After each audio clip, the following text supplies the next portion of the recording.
Bismillahirrahmanirrahim. Assalamualaikum warahmatullahi wabarakatuh. Alhamdulillahi rabbil alamin. Wabihi nasta'inu ala umurid dunya waddin. Wassalatu wassalamu ala khairil anbiya'i wal mursalin. Wa ala alihi wa sahbihi ajma'in. Wa ala man sara ala nahjihi ila yaumiddin. Allahumma allimna ma yanfa'una wanfa'na bima 'allamtana وزدنا علما يا رب العالمين. رب اشرح لي صدري ويسر لي أمري واحلل عقدة من لساني يفقهوا قولي. أما بعد فإن أصدق الحديث كتاب الله وخير الهدي هدي محمد صلى الله عليه وسلم وشر الأمور محدثاتها فإن كل محدثة بدعة وكل بدعة ضلالة وكل ضلالة في النار. Jamaah rahimani Allah wa iyyakum. Kita lanjutkan lagi kajian kita dengan buku Prinsip-prinsip Aqidah Ahlussunnah wal Jamaah. Hari ini kita ada di halaman 9. Halaman ke-9. Pekan lalu kita sudah membahas definisi Ahlussunnah wal Jamaah. Apa yang dimaksud dengan ahlu, kemudian as-sunnah, kemudian al-jamaah juga, dan siapa sesungguhnya mereka. Sekarang poin berikutnya, D. Sejarah munculnya istilah ahlus sunnah wal jamaah. Istilah ahlus sunnah wal jamaah ini telah ada sejak generasi pertama umat Islam pada kurun yang dimuliakan oleh Allah Subhanahu wa ta'ala, yaitu generasi sahabat, tabi'in dan tabi'ut tabi'in.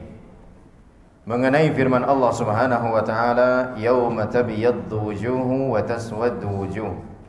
Pada hari itu ada wajah yang putih berseri, ada juga wajah yang hitam muram. Abdullah bin Abbas radhiyallahu anhuma berkata, yakni pada hari kiamat nanti, ketika menjadi putih wajah ahlus sunnah wal jamaah dan menjadi hitam wajah ahlul bid'ah dan perpecahan. Beliau mengatakan, yakni yaumal qiyamah hina tabyaddu wujuh ahli sunnati wal jamaah wa taswaddu wujuh ahli bid'ati wal firqah. Ini merupakan perkataan Abdullah bin Abbas radhiyallahu anhuma. Dan Abdullah bin Abbas radhiyallahu anhuma termasuk generasi sahabat. Jadi istilah ahlus sunnah wal jamaah sudah dikenal dari masanya sahabat Nabi sallallahu alaihi wasallam. Enggak tanggung-tanggung, yang menyatakannya, yang menyampaikannya adalah sahabat yang mulia Abdullah bin Abbas radhiyallahu anhuma, di mana Ibnu Abbas sebagaimana yang kita tahu termasuk ulamanya para sahabat. Ya. Sehingga istilah ahlus sunnah wal jamaah bukan ungkapan yang diada-adakan, yang tidak ada sumbernya. Sumbernya ternyata dari sahabat Nabi sallallahu alaihi wasallam Ibnu Abbas radhiyallahu anhuma, ketika beliau menafsiri firman Allah di dalam surah Ali Imran ayat 106. Nanti pada hari kiamat wajah manusia akan berbeda, cahayanya, ronanya, dan seterusnya. Yang Allah katakan nanti ada yang putih berseri, ada hitam yang muram. Siapa yang wajahnya putih berseri tersebut? Kata Ibnu Abbas, mereka adalah ahlus sunnah. Sementara siapa yang nanti wajahnya akan menghitam legam? Ahlul bid'ah. Nah, ungkapan ahlus sunnah sudah ada dari zaman itu. Dan lawanannya juga sudah ada, yaitu ahlul bid'ah, ya. Jadi pengistilahan ahlus sunnah wal jamaah ada dasarnya dari Ibnu Abbas radhiyallahu anhuma. Walaupun belum memang begitu masyhur penamaan atau istilah tersebut, karena di saat itu kebanyakan kaum muslimin masih berada di atas sunnah Nabi sallallahu alaihi wasallam, sehingga belum dibutuhkan, ya, benar-benar sangat dibutuhkan penamaan tersebut. Sementara ketika nanti sudah mulai berganti generasi, muncul firqah-firqah yang menyimpang, barulah di sana semakin dibutuhkan penamaan ahlus sunnah wal jamaah untuk membedakan mana ahlul bid'ah, mana ahlus sunnah. Tapi yang jelas penyebutan ahlus sunnah wal jamaah sudah ada sejak zaman pertama, generasi pertama umat Islam, yaitu zamannya sahabat Nabi sallallahu alaihi wasallam, sebagaimana yang disampaikan oleh Ibnu Abbas radhiyallahu anhuma saat menafsiri firman Allah di dalam surah Ali Imran ayat 106. Kemudian penyebutan istilah ahlus sunnah ini diikuti oleh kebanyakan ulama salaf. Nah, ini beliau membawakan beberapa ucapan-ucapan ulama salaf di mana mereka juga mengenal istilah ahlus sunnah wal jamaah dan menyampaikannya kepada umat. Pertama, Ayyub As-Sikhtiyani rahimahullahu ta'ala, wafat 131 tahun Hijriah. Ia berkata, apabila aku dikabarkan tentang meninggalnya seorang dari ahlus sunnah, seolah-olah hilang salah satu anggota tubuhku. Di sini beliau juga menyebut istilah ahlus sunnah. Dan Ayyub As-Sikhtiyani rahimahullahu ta'ala termasuk ulama salaf, di mana beliau menyampaikan kalau ada seorang ahlus sunnah yang meninggal dunia, itu rasanya seperti ada bagian tubuhku yang hilang, menandakan beliau sangat menyayangi, sangat mencintai, sangat berwala kepada ahlus sunnah, siapapun dia, dimanapun dia, asalkan dia adalah seorang ahlus sunnah, maka kita bersikap wala terhadapnya. Kita bersikap loyal kepada dia karena dia sama-sama di atas sunnah Nabi sallallahu alaihi wasallam. Nah, harusnya demikian seorang ahlu sunnah dengan ahlu sunnah yang lainnya, ya. Walaupun mungkin namanya manusia ada saja minus-minusnya, tapi di samping kekurangannya itu sebagai seorang manusia, setidaknya dia seorang ahlus sunnah, ya. Setidaknya dia seorang ahlus sunnah. Maka saat kita mungkin merasa kecewa terhadap sikap seseorang kepada kita, ya ingatlah satu sisi yang positif ini, bahwa dia pertama masih muslim, berarti kita saudara dengan dia. Sudahlah muslim, mukmin lagi, sudahlah mukmin, ahlus sunnah lagi, ya. Jadi sisi positifnya insyaallah masih lebih banyak, ya. Hal-hal semacam ini hendaknya kita ingat, kita kedepankan, ya, agar semakin mengobati, ya, barangkali kekecewaan kita terhadap sikap dia, ya, terhadap sikap dia sebagai seorang manusia biasa. Kemudian Sufyan Ats-Tsauri rahimahullahu taala, wafat 161 Hijriah, beliau berkata, aku wasiatkan kalian untuk berbuat baik kepada sesama ahlus sunnah. Di sini beliau juga mengucapkan atau mengatakan ahlus sunnah, karena mereka adalah ghuraba. Alangkah sedikitnya atau betapa sedikitnya ahlus sunnah wal jamaah. Kita ini sedikit, ya. Kita ini ahlus sunnah atau ahlul bidah? Ahlus sunnah, ya. Kita ini jumlahnya sedikit. Nah, kita yang sedikit ini janganlah lagi semakin sedikit dengan diperbesarnya perbedaan di antara kita, ya, ketidaksepahaman di antara kita, apalagi hal-hal yang masuk dalam ranah ijtihad, ya. Mau nanti musim pilpres, ya, ada yang iya, ada yang enggak, akhirnya sampai ribut di grup, akhirnya sampai live grup, ya Allah. Cuma gara-gara itu doang, ya. Benar, itu kan kejadian itu, ya, benar kejadian, sampai live grup, ya, keluar dari grup. Kalau udah keluar dari grup, kira-kira saat ketemu masih tegur sapa apa enggak itu? Udah enggak, ya. Terus lagi tentang, ya, fitnah-fitnah yang terjadi belakangan, ya. Maka hal-hal semacam ini memang perlu penyikapan dengan bijak. Perlu bagi kita untuk terus mendengarkan pengarahan atau petuah dari para ulama kita, atau setidaknya asatidzah yang ada bersama kita, ya, hingga kita tidak sembarangan dan gegabah di dalam menyikapi perbedaan sesama ahlus sunnah, ya. Tetap ada saja perbedaan, ya, tetap ada saja Perbedaan walaupun mereka tetap berada di atas akidah yang sama.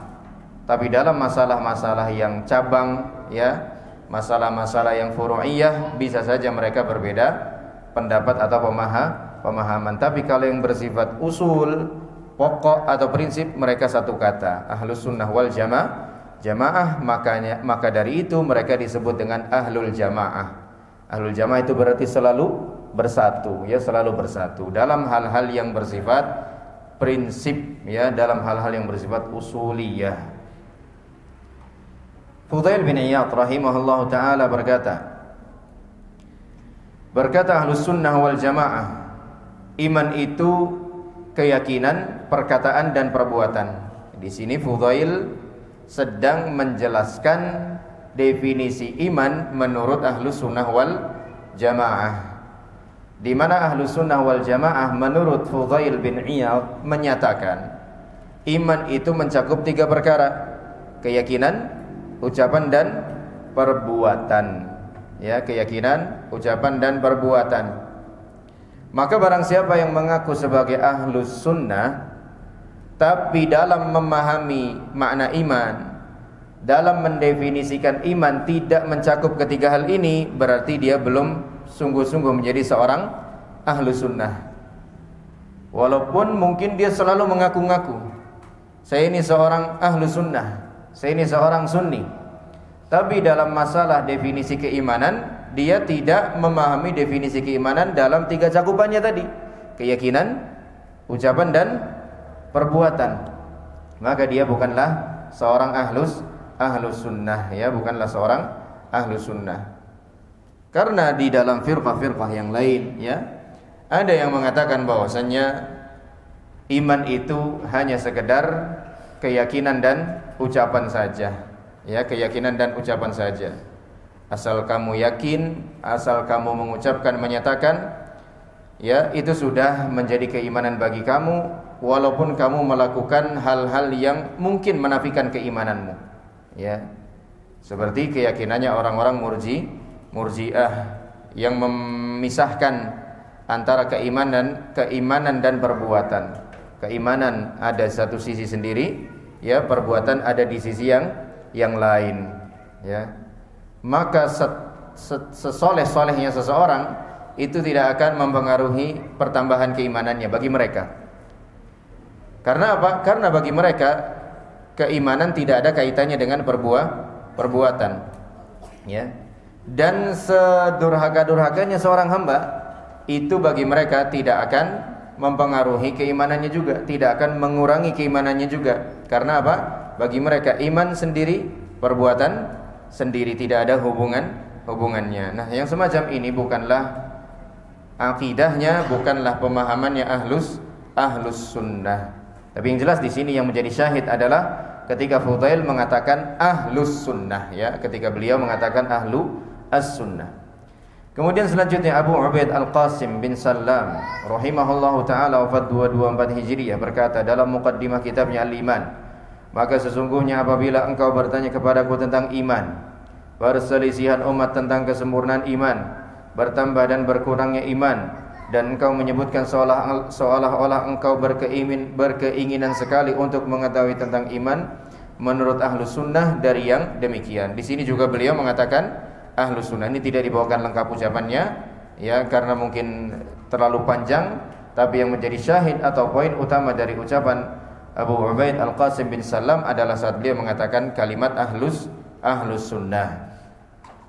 Imam Ahmad bin Hanbal rahimahullahu taala, ya, Imam ahlus sunnah wal jamaah, ya, seorang yang benar-benar berjuang mati-matian di dalam mempertahankan akidah bahwasannya Al-Quran adalah kalamullah, adalah firman Allah Subhanahu wa taala, bukan makhluk.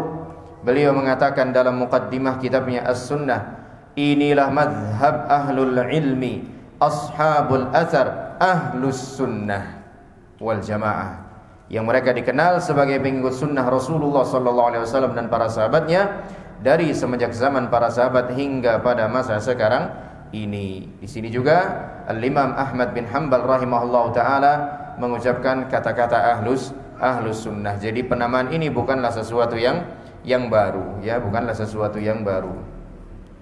Al-Imam Ibnu Jarir At-Tabari rahimahullahu taala berkata, adapun yang benar dari perkataan tentang keyakinan bahwa kaum mukminin akan melihat Allah pada hari kiamat, maka itu merupakan agama yang kami beragama dengannya, dan kami mengetahui bahwa ahlus sunnah wal jamaah berpendapat, berkeyakinan bahwa penghuni surga akan melihat Allah sesuai dengan berita yang sahih dari Rasulullah sallallahu alaihi wasallam.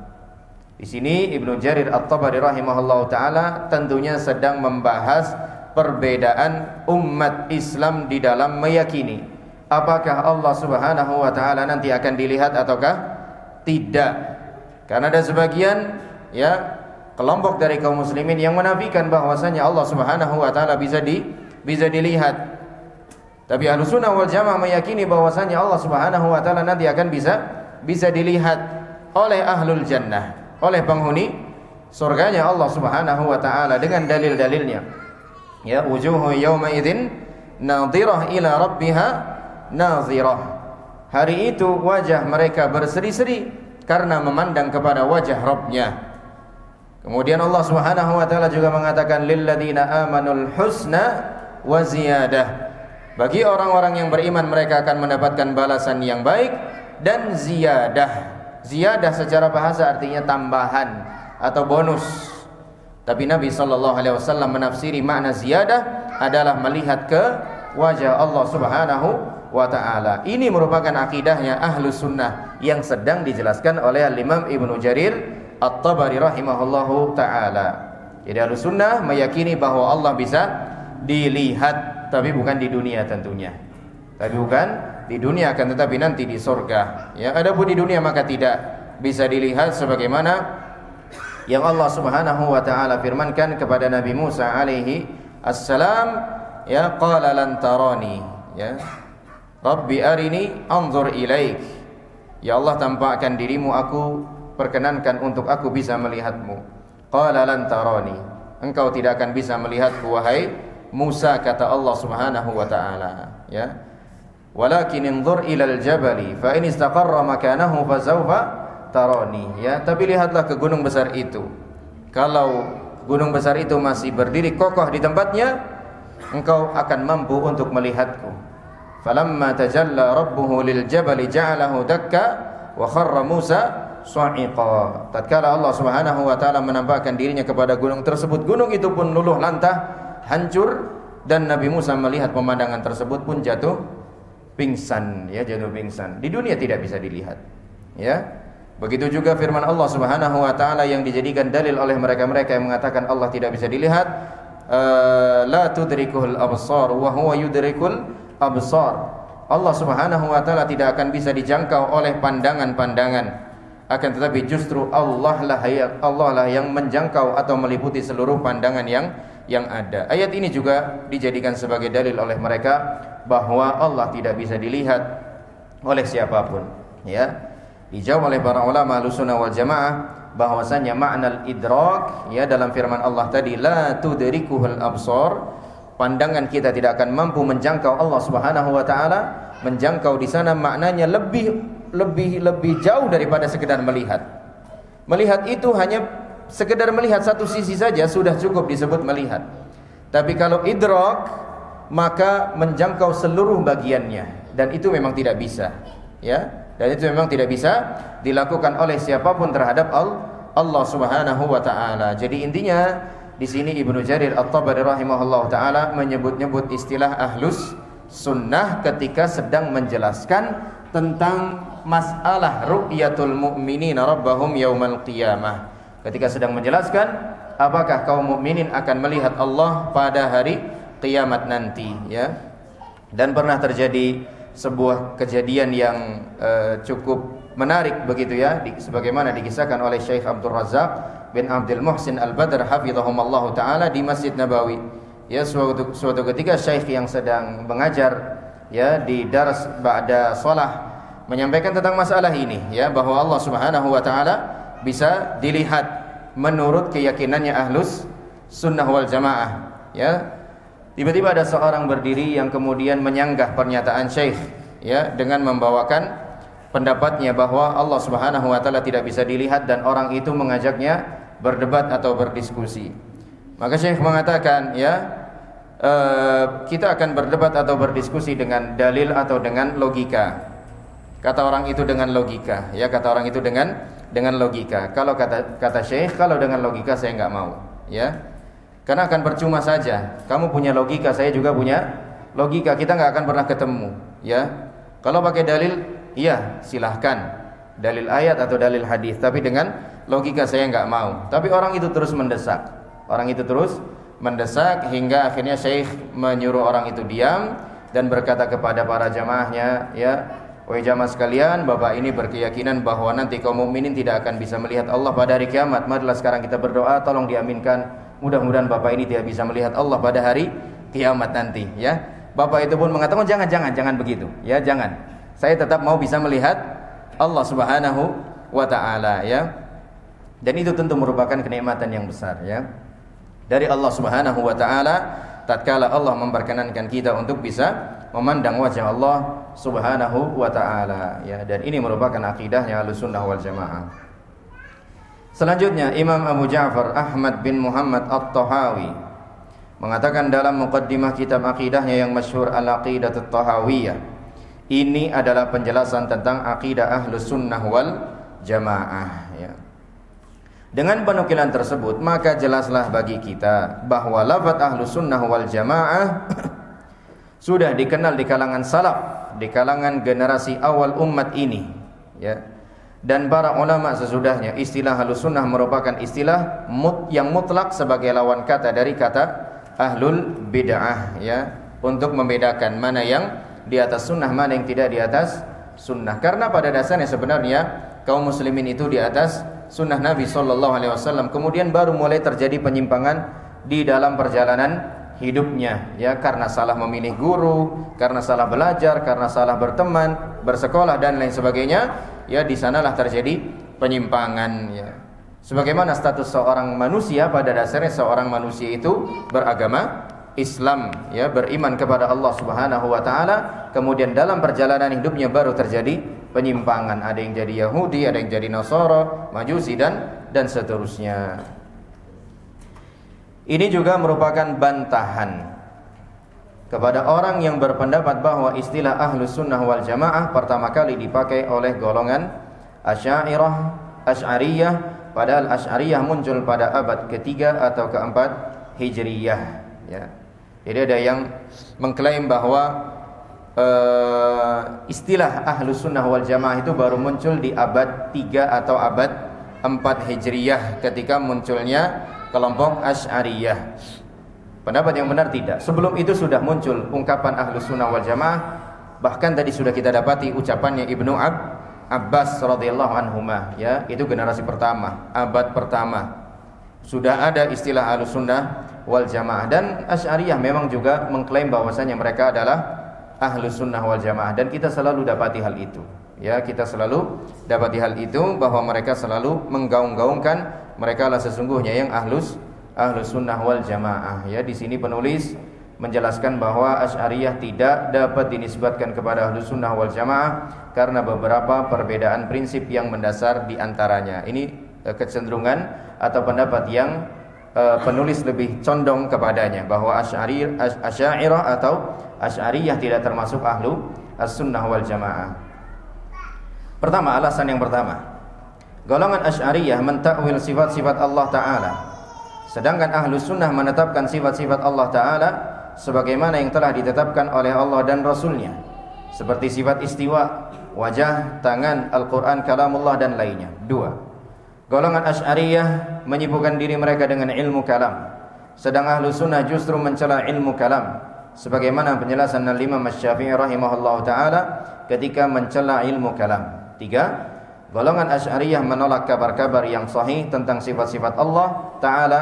Mereka menolaknya dengan akal qiyas, analogi mereka sendiri. Nomor 1 dengan nomor 3 ini masih ada kaitannya tentang masalah tauhidul asma was sifat, akidah dalam masalah asma was sifat, Jadi di sini penulis menyimpulkan bahwa Asy'ariyah tidaklah termasuk Ahlus Sunnah wal Jamaah, Tapi menurut para ulama pendapat yang pertengahan, adalah dalam hal-hal yang mereka sesuai dengan ahlu sunnah, mereka adalah ahlu sunnah. Ya, misalnya di dalam meyakini kekhilafahan khulafa ar-rasyidin yang 4 secara urutannya, mereka sama dengan kita. Ya, mereka sama dengan kita. Abu Bakar, Umar, Utsman dan Ali radhiyallahu taala. Bagaimana mereka juga berwala, berloyalitas kepada para sahabat-sahabat Nabi sallallahu alaihi wasallam, mereka sama dengan kita dalam hal ini. Maka dalam hal ini mereka juga disebut dengan ahlu sunnah wal jamaah. Tapi dalam hal-hal yang tidak sepakat antara ahlu sunnah wal jamaah dengan mereka, maka mereka tidak tergolong ahlus sunnah. Pendapatnya, keyakinannya dalam masalah apa yang baru saja beliau sebutkan di sini. Ya, yang paling jelas tentu dalam masalah al-asma was sifat, ya, dalam masalah al-asma was sifat yang paling sangat membedakan antara kita dengan mereka. Ini sebagaimana disampaikan oleh para masyayikh, di antaranya Syekh Abdul Aziz bin Baz rahimahullah taala. Beliau mengatakan al-asy'ariyatu indahum syai'un min madhhabi ahli sunnah wa indahum syai'un min mukhalafati sunnah fahum ma'a ahli sunnah fima wafaqu fihi ahlus sunnah wa hum mukhalifuna fihi وهم مخالفون له فيما خالفوه فيه من تأويل بعض الصفات وجميع ما يؤخذ عليهم مما يخالف أهل السنة لا يكونون من أهل السنة فيه. Ya, Syekh Abdul Aziz bin Baz rahimahullah taala mengatakan Asy'ariyah atau Asy'ariyah pada pemahaman mereka, pada keyakinan mereka ada keyakinan Ahlus Sunnah wal Jamaah. Tapi pada keyakinan mereka juga ada keyakinan yang bertentangan dengan akidahnya Ahlus Sunnah wal Jamaah. Maka mereka akan bersama Ahlus Sunnah wal Jamaah dalam hal-hal yang cocok dengan Ahlus Sunnah wal Jamaah, dalam hal-hal yang sesuai dengan Ahlus Sunnah wal Jamaah. Contohnya masalah khilafah, ya, yang 4 atau khulafa ar-rasyidin yang 4. Kemudian bagaimana mereka juga sangat berloyal kepada para sahabat Nabi sallallahu alaihi wasallam. Mereka juga mengatakan Al-Qur'an adalah kalamullah. Dalam hal-hal ini mereka sepakat dengan Ahlus Sunnah wal Jamaah, maka mereka juga termasuk Ahlus Sunnah wal Jamaah. Terlebih kalau dibenturkan dengan kelompok-kelompok yang jelas menyimpang, ya, seperti misalnya kelompok Syiah Rafidhah, ya. Dalam apa namanya pembahasan seperti ini, ya, mereka bersama kita, ya, karena mereka dalam masalah hal-hal yang berkaitan dengan akidah khulafa ar-rasyidin, begitu juga para sahabat, mereka sesuai dengan Ahlus Sunnah wal Jamaah, tidak sama dengan Syiah Rafidhah. Maka dalam hal ini mereka juga sama dengan Ahlus Sunnah wal Jamaah. Tapi begitu mereka, ya, menyimpang atau menyelisihi, maka mereka dalam hal tersebut bukanlah Ahlus Sunnah wal Jamaah, ya. Ini sebagaimana yang dijelaskan oleh Syekh Abdul Aziz bin Baz rahimahullahu taala, ya.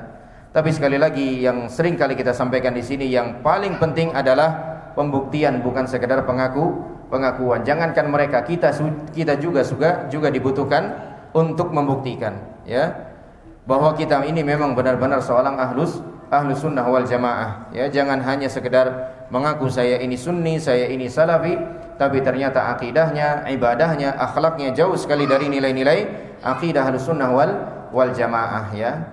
Nah, di sini penulis membawakan sisi yang sangat membedakan antara kita dengan mereka, ya, dalam masalah al-asma was sifat, ya, sangat-sangat berbeda sekali antara kita dengan mereka. Mereka mentakwil sifat, ya. Mereka juga mengubah nama atau sifat Allah, makna sifat Allah Subhanahu wa taala, ya. Istiwa dimaknai dengan istila, ya. Bersemayam dimaknai dengan berkuasa, ya. Sementara kita, ketika kita mendapati firman Allah Subhanahu wa taala yang menyatakan Allah bersemayam, ya, kita pahami Allah bersemayam tanpa membagaimanakannya, tanpa menyerupakannya. Allah mengatakan Allah Subhanahu wa taala di atas, ya, sabbihisma rabbikal a'la. Yang paling tinggi itu berarti ke arah mana? Ke arah atas, ya. Ilaihi yas'udul kalimut thayyib yarfa'uhu. Ya, kepadanya lah kalimat-kalimat yang baik itu akan terangkat dan naik. Naik itu ke arah mana? Ke arah atas, ya. Maka ketika Allah Subhanahu wa taala menyatakan Allah ada di atas, kita menetapkan Allah ada di atas dengan tanpa membagaimanakannya. Karena kalau sudah mulai membagaimanakan, pasti akan mengingkarinya pada akhirnya. Wah, katanya di atas. Bentar, bumi itu kan bulat. Bulat atau bundar? Ya pokoknya lah, bentuknya bola. Yang atas yang mana nih? Ya. Yang sana, apa yang sana? Apa yang sana? Apa yang sana? Sementara masing-masing orang yang ada di atas bumi itu merasa dia berposisi di atas, ya. Kita di atas di bawah nih. Di atas, ya. Mereka mungkin yang ada di bawah kita sana 180 derajat dari kita, mereka juga merasa di atas, ya. Ini kan mulai membagaimanakan ini, ya. Kalau sudah mulai membagaimanakan, enggak, ini bukan di atas ini, ya. Ini bukan di atas. Akhirnya apa? Menafikan sifat bahwasanya Allah Subhanahu wa taala di atas, ya. Maka ingat selalu ketika hendak menetapkan sebuah sifat bagi Allah, sebagaimana Allah sebutkan di dalam Al-Qur'an atau sifat yang disebutkan dalam As-Sunnah, dua hal yang harus kita hindari, ya. Membagaimanakan dan menyerupakan. Yalzamu fi itsbati sifati at-takhalli an mahdhuraini 'azimaini. At-takyif wa at-tamtsil, ya. Ketika menetapkan sebuah sifat bagi Allah Subhanahu wa taala, dua hal yang harus kita hindari, membagaimanakan dan menyerupakan, ya. Kemarin ana sampaikan cerita di UBK itu, pertanyaan seorang santri, ya. Santri itu bertanya firman Allah Subhanahu wa taala, tabarakalladzi biyadihil mulku, ya. Maha suci Allah Subhanahu wa taala yang di tangannya kerajaan, segala kerajaan ada di tangannya. Anak ini nanya, sekarang kelas 3, dia nanya tahun lalu, berarti saat kelas 2, ya.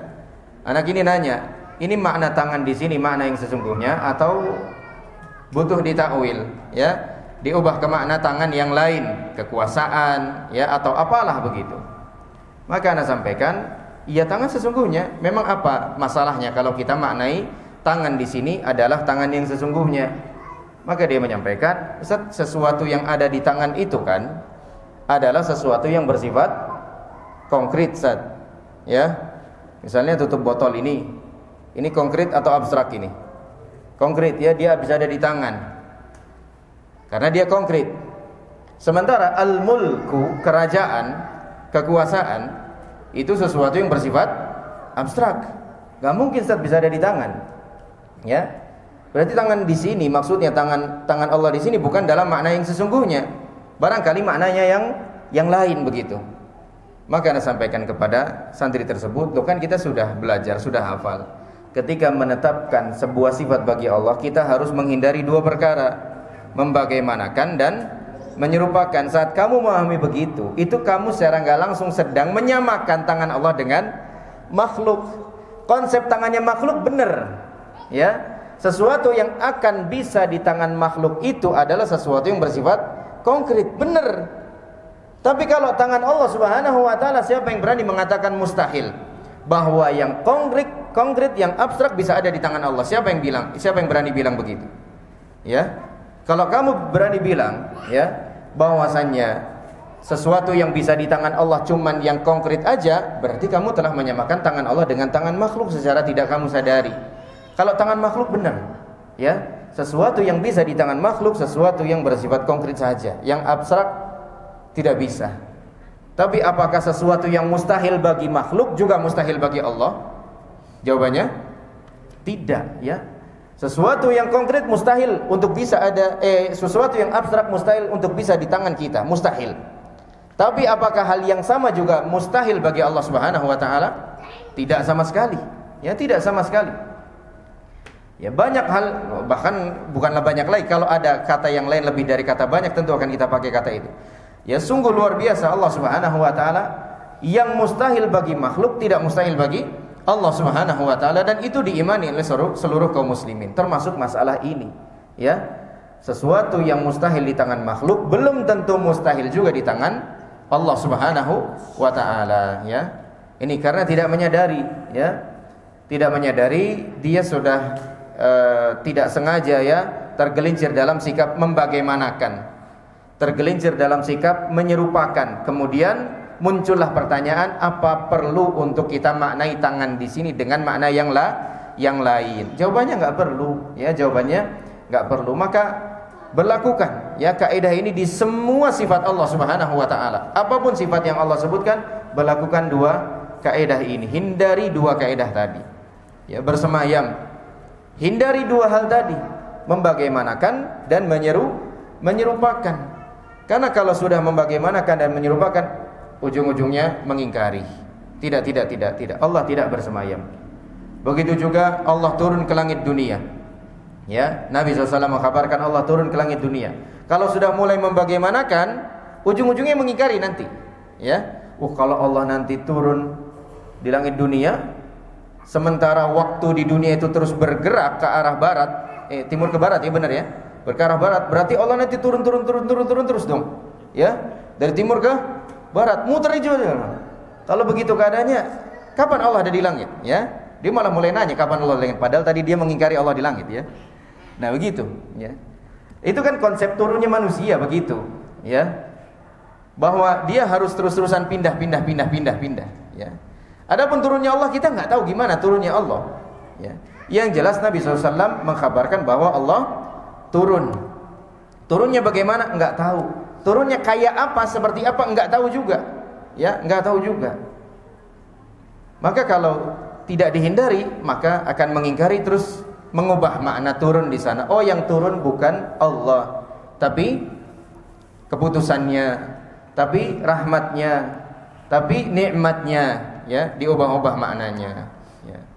Jadi demikian dua hal yang harus kita hindari ketika menetapkan nama atau sifat bagi Allah Subhanahu wa taala, agar kita tidak tergelincir dalam pengingkaran terhadap nama dan sifat Allah. Jangan sampai kita bersikap demikian, ya.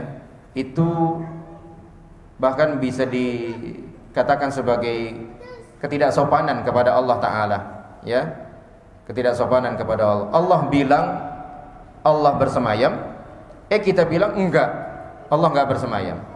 Allah bilang Allah tinggi di langit, di atas, kita bilang enggak, Allah enggak di atas, Allah enggak di langit. Ini kan ketidaksopanan kepada Allah. Ya, ibaratnya kita sedang menceritakan diri kita sendiri, ya, kepada orang lain dengan sesungguhnya. Kemudian tiba-tiba ada orang yang menyangkanya, enggak, kamu enggak kayak gitu, ya. Padahal insya Allah kita jujur, sejujur-jujurnya dalam menyampaikan atau menceritakan tentang diri kita. Ya, kamu apa? Kamu siapa? Kok tiba-tiba berani mengatakan saya nggak begitu? Siapa yang lebih tahu antara saya dengan kamu tentang diri saya sendiri? Ya saya. Sebagaimana yang tahu tentang diri kamu sendiri, ya kamu, bukan saya. Ya, begitu pula Allah Subhanahu wa taala yang paling tahu tentang dirinya, ya Allah Subhanahu wa taala. Kemudian yang kedua di sini tentang masalah ilmu kalam, ya, tentang masalah ilmu kalam atau filsafat, ya, filsafat yang menjauhkan seorang yang mempelajarinya dari ayat-ayat Allah Subhanahu wa taala dan hadis-hadis Nabi sallallahu alaihi wasallam, ya. Walaupun sebenarnya filsafat pada dasarnya secara makna ia merupakan suatu hal yang berkonotasi positif, ya, untuk memahami suatu kebaikan, akan tetapi lama-lama bergeser, ya, menjadi sebuah penolakan terhadap ayat-ayat Allah Subhanahu wa taala. Segala hal yang berkesesuaian dengan logika akan mereka terima walaupun tidak dibenarkan oleh dalil. Tapi sesuatu yang disampaikan oleh dalil akan mereka tolak kalau bertentangan dengan logika. Disinilah kerusakan filsafat tersebut, ya. Sehingga banyak datang celaan dari imam-imam Ahlus Sunnah wal Jamaah terkait mempelajari ilmu filsafat, ya. Tapi qadarullahnya di kampus-kampus kita, ya, wajib belajar ilmu filsafat, ya. Ada yang nggak wajib? Ada, Lipia yang nggak wajib, ya. Alhamdulillah nggak ada bahkan, ya. Wajib, ya, belajar ilmu filsafat. Tapi kita untuk tahu aja kesesatannya, ya, kesalahannya. Ya, kesalahannya bukan untuk diyakini, ya, bukan untuk diyakini. Hingga nanti saat kita butuh menjelaskan kesesatan ilmu filsafat, kita bisa menjelaskannya kepada umat, ya, kepada umat. Araftu syarr la lisyarr walakin litawaqqihi. Wa man lam ya'rifil khaira minasyarri yaqa' fihi. Aku mempelajari keburukan bukan untuk melakukannya, tapi untuk memproteksi diriku, ya, untuk menghindarinya. Siapa yang tidak bisa membedakan mana yang baik, mana yang buruk, pasti jatuh dalam keburukan itu, ya. Jadi yang lagi belajar atau yang lagi kuliah, ya, ada mata kuliah filsafat, ya sudah sekedar tahu saja, ya. Jangan diyakini sebagai sebuah kebenaran, ya, jangan diyakini sebagai sebuah kebenaran.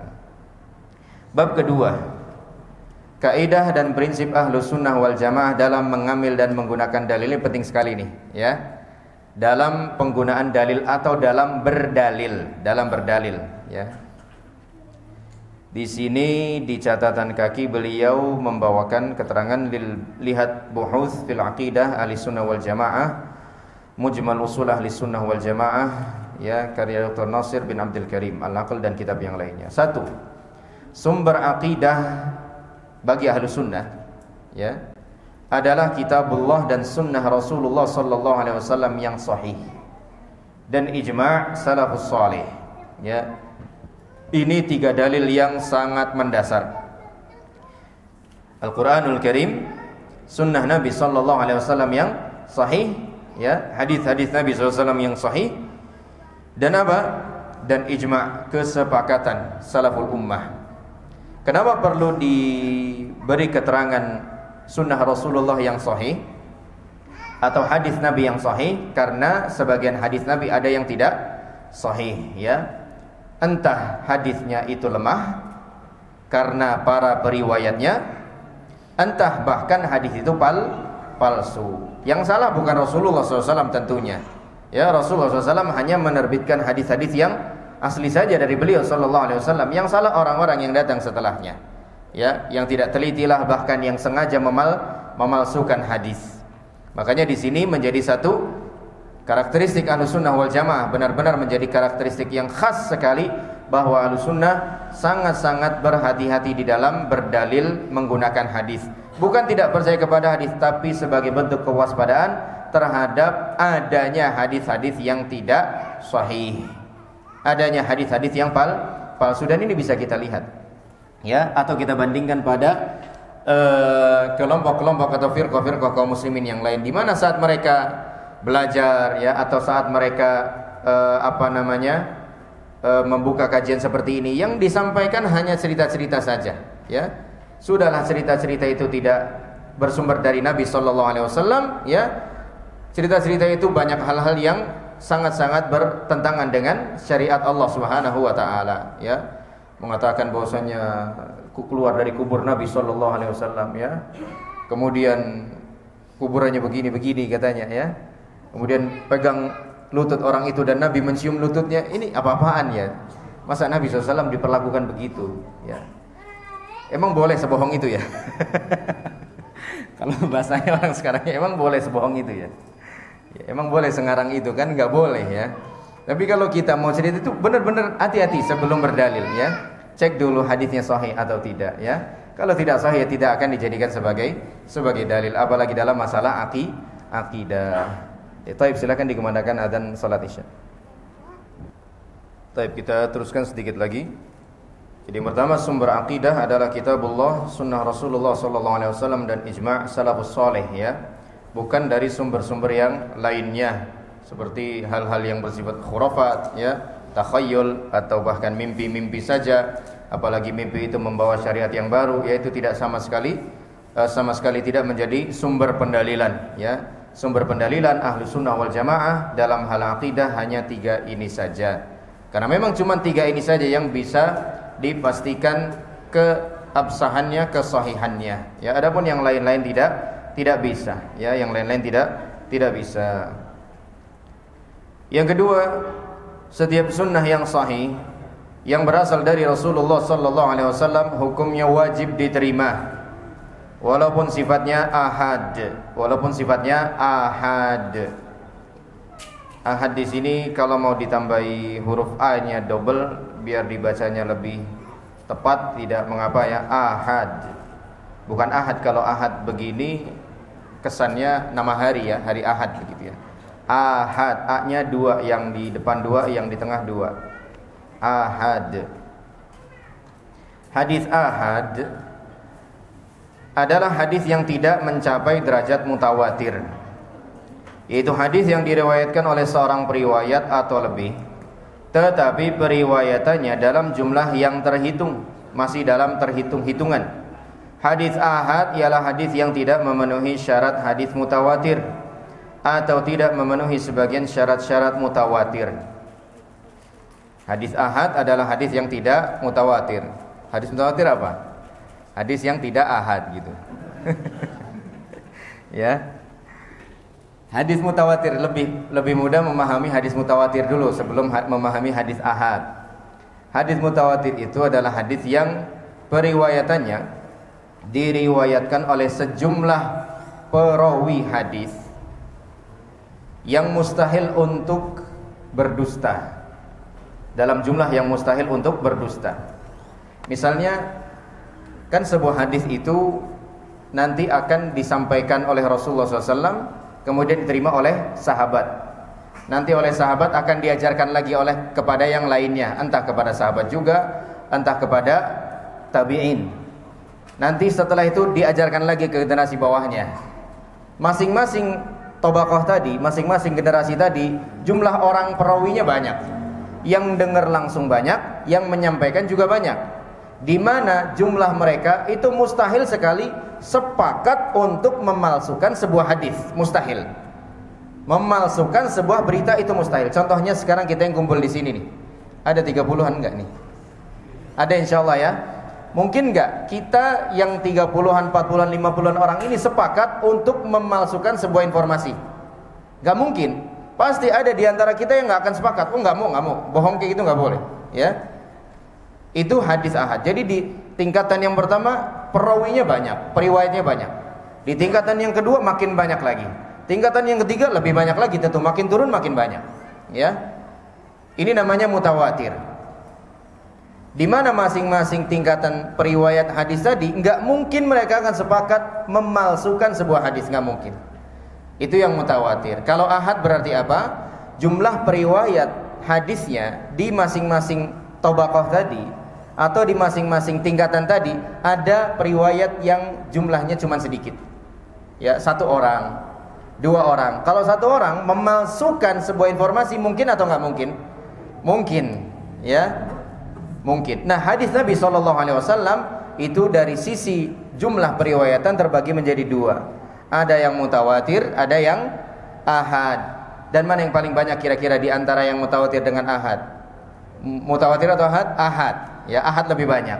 Lebih mendominasi yang ahad dibanding yang mutawatir, ya. Apalagi hadis-hadis yang berkaitan dengan masalah rumah tangga Nabi SAW. Kebanyakan yang meriwayatkan siapa kira-kira? Aisyah radhiyallahu ta'ala anha. Aisyah berapa orang? 1 orang, ya. Hadis-hadis yang diriwayatkan oleh Aisyah kira-kira ahad atau mutawatir? Ahad, ya. Sementara Aisyah radhiyallahu ta'ala anha meriwayatkan ribuan hadis, ya.